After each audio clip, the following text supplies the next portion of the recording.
우리 옆에 계신 분들 함께 인사하겠습니다. 사랑합니다. 축복합니다. 네, 오늘은 새롭게 되는 날이라는 제목으로 함께 말씀을 나누고자 합니다. 이 새롭게 된다. 우리가 그 교회를 다니면 신앙생활을 하면 이 새롭게 된다라는 말을 종종 듣게 됩니다. 우리가 새롭게 된다는 게 어떤 뜻일까? 이것을 한번 살펴보고자 해요.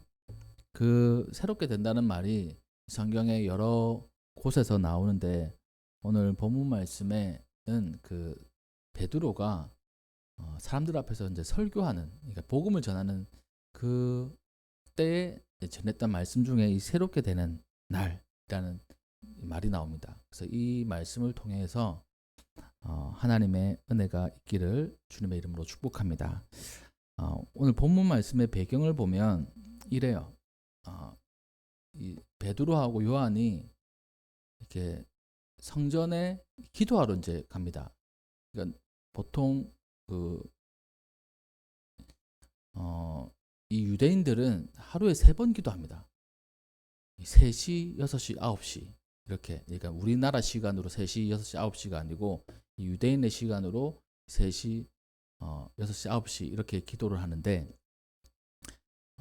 이 유대인의 시각하고 우리 시간하고 이제 똑같이 하려면 더하기 6을 하면 돼요. 3시면 더하기 6 하면 3 더하기 6은 9, 이제 9시입니다. 우리 시간으로 9시예요. 그리고 유대인의 시간 6시는 몇일까요? 더하기 6으로 하면 된다고 했으니까 12시, 그러니까 점심 먹을 때. 그 다음에 9시는 9시, 박세건 학생 9시 더하기 6 갑자기 하니까 15죠. 15니까 오후 3시. 네, 이렇습니다. 그러니까 오후 3시라고 하면 우리가 생각할 때 오후 3시면 그 한낮이잖아요. 근데 유대인의 생각으로는 저녁입니다. 저녁. 오후 3시면.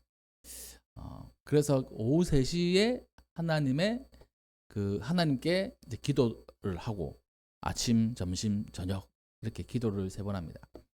그 베드로하고 요한이 이 성전에 기도를 하러 갔어요. 그때 성전 미문에서 그 지체 장애인을 만납니다. 그리고 복음을 전해가지고 그 병이 나았어요. 장애가 사라진 겁니다. 깨끗하게 나았던 거예요. 그 사람들이 놀랐죠. 그 놀란 사람들 앞에서 이제 설교를 하게 되는 겁니다. 그 배경이 오늘 말씀의 배경이에요. 그러면서 예수님을 전하는 겁니다. 예수님을 믿으라고 전하는 거예요. 그리고 여러분들이 십자가에 못 박힌 예수님께서 바로 우리의 메시아 그리스도이시다라는 것을 전하는 것이 오늘 본문 말씀의 내용인데 이 말씀 안에 담겨져 있는 이 새롭게 된다는 이 것이 도대체 어떤 의미일까라는 것을 한번 살펴보고자 합니다. 우리 성도님들은 가장 기분 좋을 때, 상쾌하다고 느낄 때가 언제입니까? 가장 기분 좋을 때 언제세요? 한번 마음속으로 생각해 보시거나 아니면 입으로도 대답해 주셔야 됩니다. 언제가 제일 상쾌하세요? 예? 예? 퇴근할 때. 예. 상쾌하죠. 그러니까 저도 뭐 그런 것 같아요. 지금은 뭐 그렇진 않는데 그 부목사 사회 갈 때 그 주일 있잖아요. 주일. 오늘 주일이지 않습니까? 그때 제가 부목사 할 때는 저녁 예배까지 있었거든요. 그러니까 새벽부터 저녁까지 있으면 엄청 피곤해요. 저녁 예배가 8시 좀 넘으면 끝나거든요. 그때까지 엄청 피곤해요. 근데 저녁 예배가 끝나고 집에 오면 말짱해져요. 그러니까 뭔가 상쾌해져요. 희한하죠. 이게 좀 이상한 건데 원래 목사라면 하나님께 예배 드리면서 회복해야 되는 거잖아요. 근데 어떻게 예배 다 끝나고 집에 오면 이렇게 회복이 되는지. 예배 때는 얼마나 졸리고 참 이게 막 힘들었는데 딱 끝나고 집에 오면 말짱해집니다. 뭐 어떤 목사님들은 이렇게 말씀하시는 분들이 있어요. 주일날 우리 성도님들 되게 불면증 뭐 있으신 분들 있죠. 그 왜 그런지 아세요? 주일에 설교 시간 때 푹 주무셔서 그래요. 그래서 여러분들 밤에 잠을 못 주무시는 거예요. 막 이렇게 얘기하시는 분들도 있습니다. 아무튼 상쾌해지는 날 그때 우리가 퇴근해가지고 집에 갔을 때 뭐 어떤 분들은 그 뭐 목욕 제기를 하고 깨끗하게 씻었을 때 우리가 그 상쾌해진다, 기분이 좋아진다, 뭐 이런 게 있을 수 있죠. 또 자기가 좋아하는 일을 했을 때 기분 좋아지는 거죠. 그러니까 그 기분, 우리가 어떤 기분인지 알잖아요. 너무 좋다, 편안하다, 안전하다, 그리고 상쾌하다, 뭐 이런 기분들, 이 기분을 잘 생각해 보십시오. 어떤 느낌인지 그것을 기억하고 오늘 말씀을 이제 들으셔야 됩니다. 오늘 본문 말씀에 보면 19절부터 한번 천천히 한번 살펴볼게요. 베드로가 모여 있는 사람들에게 이제 설교를 합니다. 유대인들에게 설교를 하는 거예요. 너희가 회개해라, 또 돌이켜라, 이렇게 되어 있습니다. 그러므로 너희가 회개하고 돌이켜라. 이 회개라는 단어는 이 두 개의 단어가 합쳐진 단어예요. 메타노에오라는 단어인데 이 헬라어입니다. 고대 헬라어입니다. 메타랑 노에오라는 두 단어가 합쳐진 거예요. 이 메타라는 것은 뭐뭐 뒤에, 후에, 그러니까 영어로 치면 after라고 비슷한 거라고 보시면 돼요. 노에오는 생각하다, 이제 그 생각하다라는 뜻도 있고 인지하다, 자각하다, 이런 뜻이 있습니다. 그러니까 후에 자각하는 거예요. 이 회개라는 단어, 이 원어를 풀이를 한다면, 그러니까 할 때는 몰라요. 후에 깨닫는 거예요. 회개라는 게 이전에 내가 뭐 말이나 행동이나 생각이나 그런 상황 속에서는 몰랐어요. 이게 죄인지. 근데 그 후에 이게 죄였구나, 내가 잘못했구나, 이걸 깨닫는 게 이제 회개인 겁니다. 이 원어의 뜻으로 우리가 풀이를 한다면, 그러니까 우리가 살아갈 때 우리 모르게 짓는 죄들 엄청 많아요. 우리가 자각하지 못하는 그런 죄들. 근데 그 후에 딱 깨닫게 되는 겁니다. 그게 이제 회개라는 거예요. 그리고 실제적으로 우리가 신앙생활 할 때 회개는 뭐냐면 후에 깨닫는다. 이게 어떤 뜻이냐면 결과적으로는 내가 지금까지는 진짜 뭐 그냥 평범하거나 괜찮은 사람인 줄 알았는데 하나님 앞에 딱 서니까 내가 진짜 죄인이구나, 이걸 깨닫는 게 이 회개라는 거예요. 하나님 앞에서, 이 십자가 앞에서 내가 죄인임을 깨닫는 게 이 회개의 시작입니다. 여기 계신 분들 뭐 법 없이도 살잖아요. 사실 스스로 생각할 때 괜찮은 사람이라고 생각되지 않으세요? 우리 여기 제가 볼 때는 다 괜찮으신 분 같아요. 저는 어떻습니까? 괜찮은 사람 같지 않아요? 저는 사람들 앞에서 괜찮은 사람일 수도 있죠. 근데 이 하나님 앞에서는 결코 괜찮은 사람이 아님을 딱 발견하는 겁니다. 그게 이제 회개의 시작인 거예요. 내가 진짜 좀 세게 말하면 쓰레기구나. 이 사도 바울이라는 사람은 얼마나 대단한 사람입니까? 이 사도 바울을 통해 가지고 이 기독교의 교리들이 어떻게 보면 정립이 된 거예요. 근데 그 사람이 자기를 뭐라고 표현했냐면 내가 죄인 중에 괴수다라고 얘기를 했어요. 이 죄인의 우두머리라고 자기를 표현한 겁니다. 아니, 엄청나게 대단한 이 사도 바울조차도 자기를 말할 때 죄인이라고 얘기하는 거예요. 하나님 앞에 자기가 더러운 죄인임을 발견하는 것, 그게 바로 회개인 겁니다. 그래서 후에 깨닫다. 또 이 깨닫다는 말 뿐만 아니라 동의한다는 것도 이 단어 안에, 이 노에오라는 단어 안에 들어가 있어요. 내가 죄인임을 동의하는 거야. 회개. 많은 분들에게 복음을 전하면 자기가 죄인이라고 동의 못하는 분들 많습니다. 실제로 복음을 전할 때 되게 그렇잖아요. 자기는 죄인이라고 생각 안 해요. 그러니까 법 없이도 살고 남한테 뭐 나쁜 짓도 한 짓도 없고 진짜 죄인이면 TV에 나오는 그런 사람들이 죄인이지 내가 뭐 죄인이야 이렇게 살아가시는 분들 진짜 많습니다. 근데 하나님 앞에 딱 자기 모습을 직면하게 되면 이 자기의 죄악 또 죄성이 딱 드러나는 거예요. 그래서 알아차리는 거죠. 아, 내가 괜찮은 사람인 줄 알았더니만 그 사람이 아니었구나. 내가 진짜 죄인이었구나. 이것을 깨닫는 거예요. 그래서 그 다음으로 나아가는 게 이제 자기의 마음을 바꾸는 겁니다. 또 자기의 의견들을 바꾸는 거예요. 그게 바로 회개입니다. 회개. 또 여기 보면 돌이키다라는 말도 있습니다. 이 돌이키다는 말도 두 가지 단어가 합쳐져 있는 거예요. 에피라는 단어와 스트레포라는 단어가 합쳐져 있는데 이 스트레포라는 단어는 돌리다, 돌아서다, 방향을 바꾸다 이런 뜻이에요. 그러니까 이 앞에 있는 에피란 말은 뭐 그냥 전치사로 이렇게 붙어 있는 거, 위에 있다, 붙어 있다, 가까이 있다, 뭐 이런 뜻이거든요. 그러니까 방향을 바꾸는 거예요.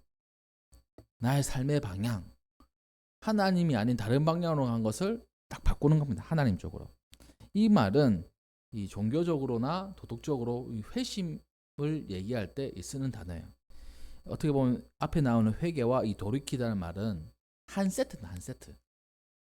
그래서 사도 베드로는 많은 이 유대인들 앞에서 먼저 얘기하는 게 회개하고 돌이키십시오. 이렇게 말하고 있는 거예요. 어떻게 보면 우리 마음속에 있는 우리가 발견하지 못하는 이 죄들 하나님 앞에 예수님 앞에 서면 그것이 발견되어진다는 거예요. 저도 그 하나님 예수님을 인격적으로 체험했을 때 그때 기억이 아직도 생생합니다. 고등학교 때였어요. 저는 뭐 특별한 게 없었어요. 그냥 태어나면서부터 교회 다녔어요. 그냥 하나님 계신 줄 알았어요. 별 의심 없이. 뭐 여러 가지 뭐 사건들은 있었지만 그냥 이렇게 잘 자라왔습니다. 교회 안에서. 근데 그 하나님 만나는 순간이 있었던 거예요. 그러고 보니까 제가 너무나 이 죄인인 것을 깨닫게 되었어요. 하나님 앞에서. 나를 위해서 왜 예수님께서 돌아가신 아무한테 나 같은 이런 이 죄인을 위해서 왜 예수님께서 피를 흘리셔야 된다. 그거에 있어가지고 제 마음이 찢어지는 듯 했어요. 그때부터 시작했던 것 같습니다. 진짜의 신앙생활이. 하나님께서는 이 사도 베드로를 통해서 이 유대인들에게 말씀하신 것을 우리에게도 말씀하시는 거예요. 너희는 회개하고 돌이켜야 된다.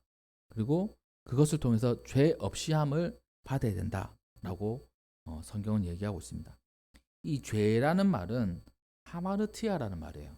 이 말은 그 우리가 양궁할 때 활을 쏘잖아요. 활을 쏘면 관역에 딱 맞춰야 됩니다. 근데 관역에서 빗나가는 거예요. 이게 이제 그 원어의 뜻입니다. 이 죄라는 게 관역으로 가는 게 아니라 다른 곳으로 가는 것. 이것을 이 죄라고 하는 거예요. 그러니까 하나님의 방향으로 가야 되는데 다른 방향으로 간다. 하나님과 멀어진다. 이게 바로 이 죄라는 것입니다. 한 운전자가 길을 가다가 이 잘못된 방향으로 가는 것을 깨달았어요. 여러분들 그런 적 없으십니까? 저는 가끔 그런 적이 있거든요. 그러니까 내비는 이렇게 가라고 하는데 잘못 들어선 거예요. 아, 그러면 이제 크게 돌면 이렇게 가면 되겠지. 그렇게 생각하고 쭉 가다 보면 완전 반대 방향으로 가는 경우들이 있습니다. 그러니까 내 생각에는 좀 지나가다 이렇게 들어가는 게 있겠지라고 했는데 없는 거예요. 완전 반대 방향. 내비에서는 계속 유턴하라고 잘못된 길이라고 얘기하는데 뭐 이렇게 가도 저렇게 가면 되겠지 하다가 멀리 가버린 적 그런 적도 있습니다. 고속도로로 가다가 그러면 완전 이제 멀리 갔다가 다시 돌아오게 되는 거죠. 그러니까 그것도 마찬가지였어요. 뭐 잘못된 방향이지만 괜찮겠지, 돌아갈 길이 있겠지, 그렇게 해서 계속 갔지만 점점 더 목적지에서 멀어지는 것을 느낄 수 있었습니다. 결국 끝내 이제 잘못을 인정을 하고 유턴해서 올바른 길로 들어섰을 때야 이제 진정한 자기의 가고 싶은 목적지에 도달할 수 있는 거예요. 이처럼 우리의 최종 목적지는 이 하나님입니다. 그리고 하나님의 나라, 천국이에요, 천국. 그렇기에 우리가 하나님께 이렇게 나아갈 때 그 목적지에 도달하는 수 있도록 하나님의 내비게이션, 말씀 따라 가야 되는데, 그것에서 빗나가면 그게 바로 이 죄라는 거예요, 죄.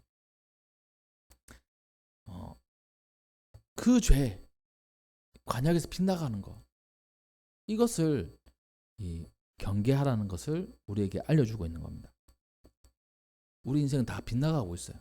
하나님 없을 때는. 우리가 바로 살아간다고 하지만 하나님 없이는 늘 빗나가는 삶입니다. 관역에서 이제 어긋나는 거예요. 그러한 삶을 멈추고 다시 유턴을 해서 이 관역 속으로 나아갈 때 바로 하나님께서 주시는 것이 무엇이냐면 새롭게 되는 날이 주 앞에서 이를 것이다 라고 오늘 본문 말씀에 기록하고 있습니다. 이 19절을 다시 한번 읽으면, 그러므로 너희가 회개하고 자기가 죄인임을 깨닫고 돌이키고 가던 길, 내 생각대로 가던 길을 다시 유턴을 해서 죄 없이 하는 받으라. 너의 삶의 목표, 그건 하나님께서 정해주신 목표가 아니라 내 목표지. 관역에서 어긋난 거야. 그것을 똑바로 수정해라. 그러하면 새롭게 되는 날이 예수님으로부터 올 것이다. 새롭게 되는 날이 온다는 겁니다. 그러니까 우리가 새롭게 되기 위해서는 회개하고 이 죄를 수정하는, 관역을 수정하는 그런 일이 있어야 된다는 거예요. 그거 없이는 우리가 새롭게 될 수 없다는 겁니다. 모든 사람이 새롭게 살고 싶어요. 다시 뭐 이렇게 시작하고 싶어요. 뭔가 새롭지 않으면 이 매너리즘에 빠지기도 하고 삶의 무력함에 있습니다. 무기력증에 이게 걸리기도 쉬워요. 매일 같은 것 반복되는 이 일상 속에 내가 좀 새롭게 되었으면 좋겠다, 뭔가 신선한 게 있었으면 좋겠다 라는 생각을 가진 분들 많이 있습니다. 신앙생활도 마찬가지예요. 이 신앙생활도 그냥 매번 예배 드리는 거 중요하죠. 근데 진짜 중요한 것은 자기가 진짜 새롭게 되는 겁니다. 다시 태어나는 거예요. 지난주의 말씀처럼 이 거듭나는 거, 이게 새롭게 된다는 말씀하고 연결되는 건데, 그렇다면 이 성경이 얘기하는 새롭게 된다는 말은 뭘까요? 우리가 새롭게 된다, 뭐 완전히 새 사람이 된다, 그리고 신상이 된다, 이런 뜻일까요? 이 새롭게 된다는 말이 어떤 뜻이냐, 한번 제가 이 원어를 찾아봤어요. 이 아납시코라는 말인데, 이것도 두 가지 단어가 합쳐져 있는 단어입니다. 이 아나라는 단어, 이 위를 향한다는 그런 뜻이고요. 푸시코는 이 숨을 쉬다라는 뜻이에요. 또 바람이 불다라는 뜻입니다. 좀 선선한 바람. 우리가 약간 더울 때 선선한 바람이 오면 상쾌함을 느끼잖아요. 그리고 그런 경험 해보신지 모르겠습니다. 우리가 이비인후과 가면 코나 귀에 어떤 적외선 열 같은 거 이렇게 막 쏘고 이렇게 하잖아요. 그거 치료한다고. 뭐 그런 것처럼 예전에 이 고대의 이 의술 중에 하나가 뭐냐면 바람을 불어가지고 상처를 낫게 하는 그런 방법이 있었대요. 그게 정확하게 뭔지는 모르겠지만 뭐 아마 그거와 비슷할 것 같습니다. 적외선 이 총 같은 걸 쏘가지고, 제 어릴 때는 비염이 있어가지고 이비인후과 늘 한 3분 동안 이거 잡고 있었거든요. 빨간불이 나와요. 쳐다보지 마세요 하면 꼭 쳐다보고 싶어요. 빨간불. 또 귀도 이렇게 딱 대고 있어요. 그럼 따뜻해요. 그런 것처럼 이 찬바람을 이렇게 쐬어가지고 이 상처를 낫는 그런 의술이 있었는데, 그 말이에요. 이 새롭게 된다는 말은 뭐냐면 찬바람이 이렇게 싹 오는 거예요. 그래서 내 기분이 상쾌해지고 그리고 내 그 아픈 부분들이 싹 나을 때 그때 느끼는 그 감정, 그 상쾌함. 제가 앞서서 상쾌한 거 이 생각해라고 그랬잖아요. 그러니까 우리가 상쾌한 걸 느낄 때 이 내 마음이 가볍고 내 몸이 가볍고 그리고 뭐 여한이 없다는 그런 느낌이 있을 때 그 느낌이 바로 이 새롭게 된다는 말과 똑같은 말입니다. 그 내 인생에서 또한 신앙생활 할 때 이러한 느낌을 가지고 있다면 이 새롭게 되는 거예요. 바로 하나님을 통해서 예수님을 통해서 이것을 우리가 경험할 수 있다는 것입니다. 이 상쾌함이란 단어 뜻으로도 사용되어지고 휴식이라는 말로도 우리가 해석할 수 있습니다. 이 새롭게 된다는 말. 또 해방, 자유함으로도 해석할 수 있어요. 그래서 다시 이걸 보면 너희가 회개하고 돌이켜서 죄 없이 함을 받으면 너희의 삶이 상쾌해질 것이고 너희 가운데 완전한 휴식이 있을 것이며 너희 가운데 자유함이 있을 것이다. 이렇게 되는 것이 바로 새롭게 되는 것이다. 라고 우리가 해석할 수 있는 겁니다. 그 인생 가운데 우리가 진짜 그 자유가 필요해요. 그리고 또 쉼이 필요해요. 그리고 또 상쾌함이 필요해요. 신앙생활 할 때도 마찬가지고요. 그 인생의 치열함 속에서 아동마동 살아가지 않습니까? 진짜 그렇게 해요. 보통 분들은 그렇게 살아갑니다. 치열하게 진짜 살아가요. 엄청나게. 밤낮을 가리지 않고 열심히 일하시고요. 그리고 또 자기의 개발을 위해서 애쓰는 분들이 있습니다. 저희 아내 같은 경우도 이제 시험이 얼마 안 남았어요. 이 밤낮을 가리지 않고 열심히 공부하고 있습니다. 그래가지고 이제 시험 앞두고 있고 모든 분들이 대부분의 분들이 인생을 치열하게 살아가고 있습니다.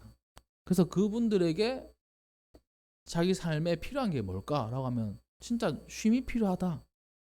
자유가 필요하다. 인생이 좀 상쾌했으면 좋겠다. 이러잖아요.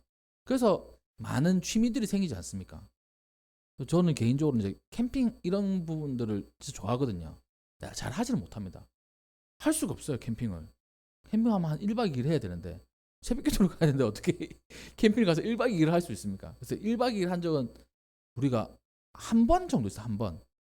예전에 추석 때 우리 애들 다 데리고 추석 때 한 번 간 적이 있었어요. 그때 말고는 1박 2일 간 적이 한 번도 없습니다. 새벽기도를 해야 되니까. 그래가지고 누가 새벽기도를 만들었어? 이런 생각도 들기도 가끔 하지만 아무튼 그렇습니다. 사람들은 왜 캠핑을 좋아할까요? 쉼이 필요한 거야. 자유함이 필요한 거예요. 상쾌한 게 필요한 거야. 왜 불멍을 좋아할까요? 자기 머릿속에 있는 거 비워내고 싶은 거예요. 왜 물멍을 좋아할까요? 자기 속에 있는 거 다 물로 쓸려 내려갔으면 좋겠다는 거예요. 인생은 보통 이렇습니다. 많은 그 어른들, 남자 어른들 낚시하는 채널 막 보시잖아요. 나는 자연인이다. 이런 거 좋아하시잖아요. 왜 그렇습니까? 자연은 지금 살고 싶은 거예요, 진짜 자기가. 산속에서 진짜 되들어 나면 못 사는데 그냥 보면 좋은 거예요. 풀 뜯어 먹고 고기 잡아 먹고 장작 패가지고 불멍하고 멍 때리고 있고 이게 보기 좋은 겁니다. 인생은 다 그래요. 진짜 상쾌하고 살고 싶고 쉼이 필요하며 자유가 필요하다고 늘 느낍니다. 신앙생활 하는 사람들도 마찬가지예요. 그런 삶 속에서 베드로가 우리에게 얘기해 주는 겁니다. 진짜 그렇게 되는 게 무엇인지 압니까? 바로 예수님입니다. 예수님. 예수님을 통해서만 이게 가능한 일입니다.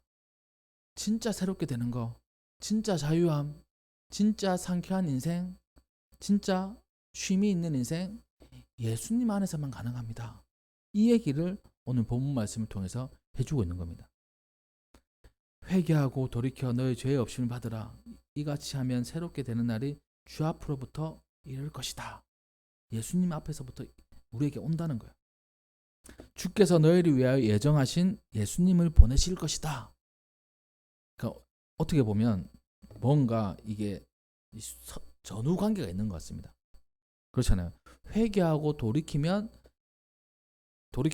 다음 1차, 그리고 죄 없이 함을 받으면 새롭게 된다 2차, 그 다음엔 또 예수님을 버리신다 3차. 이렇게 뭐 순서가 있는 것 같아요. 근데 이게 순서가 있는 게 아니고 이 한 문급입니다. 한 문급.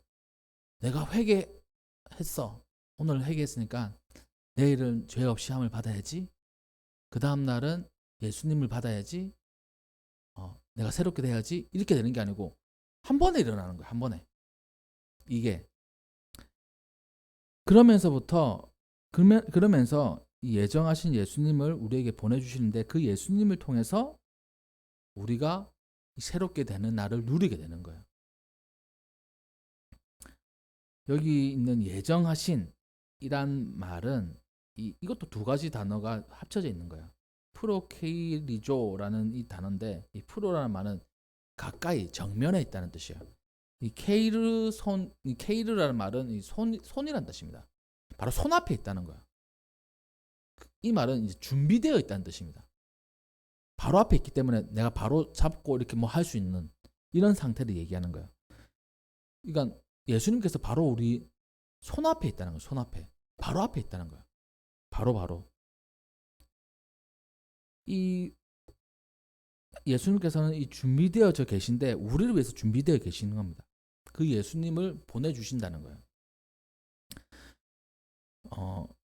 여기서 우리가 이제 깨달을 수 있습니다. 무엇이냐면 우리의 인생 순식간이에요. 순식간.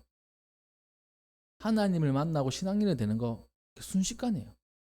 준비되어 있는 예수님 하나님께서 보내주십니다. 예수님을 마음속에 모시기로 작정하고 또 회개하며 돌이켜서 예수님께 나아가는 사람에게 예수님은 우리에게 오신다는 거예요. 그래서 새롭게 되는 날이 우리에게 열린다는 것입니다. 자유함을 얻는 날이 우리에게 열린다는 것이야. 이 새롭게 된다라는 것이 상쾌하다, 또 쉼이다, 자유함이다 이렇게 말씀을 드렸는데 날이라고 됐잖아요. 이 날은 시간을 의미하는데 이 카이로스라는 단어입니다. 뭐 크로노스, 카이로스 우리가 많이 들어봤잖아요. 이 카이로스라는 단어는 하나님이 지정한 특별한 시간을 의미하는 거예요. 새롭게 된다는 게 바로 하나님께서 지정하신 특별한 날이라는 것입니다. 그것을 이루는 이 완성이 바로 예수님인 거예요. 예수님. 그러니까 우리의 삶이 새롭게 되는 날, 또 우리의 삶이 자유로울 수 있는 거, 상쾌해질 수 있는 거 바로 예수님으로 인해서입니다. 예수님을 우리의 마음속에 모셔야 된다는 거예요. 이것이 가장 이제 중요한 겁니다. 우리 신앙생활 할 때. 이 영상을 이제 보신 적이 있으신지 모르겠어요. 제가 이 제목이 잘 생각 안 나는데 그 제목이 유럽 쪽에 있는 어떤 나라에서 만든 영화인데 제목이 그 나라 말이라 가지고 정확하게 생각 안 납니다. 모스트였나? 뜻이 다리란 뜻이에요. 다리. 브릿지. 다리란 뜻인데 이 이야기가 뭐냐면 아마 그 유튜브 찾아도 나올 거예요. 어떤 그 다리를 지키는 다리지기가 있었어요. 기차가 지나가는 다리입니다. 그 기차가 강을 건너가도록 다리를 내려놓기도 하고 또 들기도 하고 뭐 이렇게 하는 거예요. 어느 날 그의 아들이 다리 근처에서 놀다가 기계에 끼어버렸습니다. 이제 기차가 이제 가까이 오는 거예요. 이 다리를 지키는 사람은 고민을 한 겁니다. 이 다리를 내리면 아들은 죽어요. 근데 기차는 살아요. 근데 다리를 내리지 않으면 아들은 살아요. 그러면 기차는 그러니까 사고가 나가지고 많은 생명들은 죽어요. 결단하기로 그 다리를 지키는 분이 다리를 내립니다. 기차가 지나가게. 그 안에는 많은 승객들이 타고 있어요. 그거 보면서 승객들은 막 좋아하거든요. 근데 그 다리지기는 막 울고 있습니다. 자기 아들이 죽었으니까. 그 영상에 이게 어떤 것을 의미하냐면 바로 하나님과 예수님, 다리지기는 하나님, 아이는 예수님. 뭣도 모르고 즐거워하는 기차 안에 타고 있는 사람은 우리 같은 사람. 그래서 예수님을 우리에게 보내주시는데, 우리에게 보내주신다고 했잖아요. 근데 그 예수님을 어떻게 보내주셨냐면 바로 죽음으로 보내주신 거예요. 우리를 살리기 위해서. 이게 참 놀라운 신비이고 또 하나님의 은혜입니다. 하나님은 자기의 독생자들을 우리를 위해서 보내주셨어요. 우리를 새롭게 하시기 위해서. 근데 우리가 새롭게 되기 위해서는 그분이 죽으셔야 됐어요. 우리의 죄를 대신해서 대신 그 벌을 받으셔야만 됐습니다. 이게 하나님이 세우신 원칙이었어요. 이 죄를 지으면 우리도 죄를 지으면 대가를 치르잖아요. 뭐 벌금을 낸다든지 아니면 그 감옥에 간다든지 그런 게 있지 않습니까? 세상의 죄도 마찬가지예요. 하나님도 법칙을 세워 놓으셨어요. 그 죄는 어떻게든 처벌을 받아야 되는 겁니다. 근데 우리가 처벌받게 하신 게 아니라 예수님께서 처벌받게 하신 거예요. 그 예수님을 우리가 믿을 때 바로 우리 안에 새롭게 되는 인생이 생기는 겁니다. 그 사실을 우리는 기억해야 돼요. 예수님을 위해서 우리가 새롭게 된다. 말씀을 정리하도록 하겠습니다. 우리가 새롭게 될 수 있는 유일한 길은, 우리 인생이 상쾌해질 수 있는 유일한 길은 바로 예수님밖에 없습니다. 예수 그리스도밖에 없어요. 그래서 그 예수님을 우리 마음속에 모셔야 됩니다. 예수님, 우리 마음속에 와주세요. 예수님, 우리 인생 새롭게 되고 싶은데 예수님 우리 삶을 인도해 주세요. 예수님의 보혈 제가 믿고 나아갑니다. 이렇게 기도하고 나아갈 때 정말 우리 인생 가운데 새롭게 되는 날, 상쾌해지는 날, 그리고 또 자유롭게 되는 날이 우리에게 임할 것입니다. 이번 한 주 그러한 인생을 누리시는 우리 모두가 되기를 주님의 이름으로 축복합니다.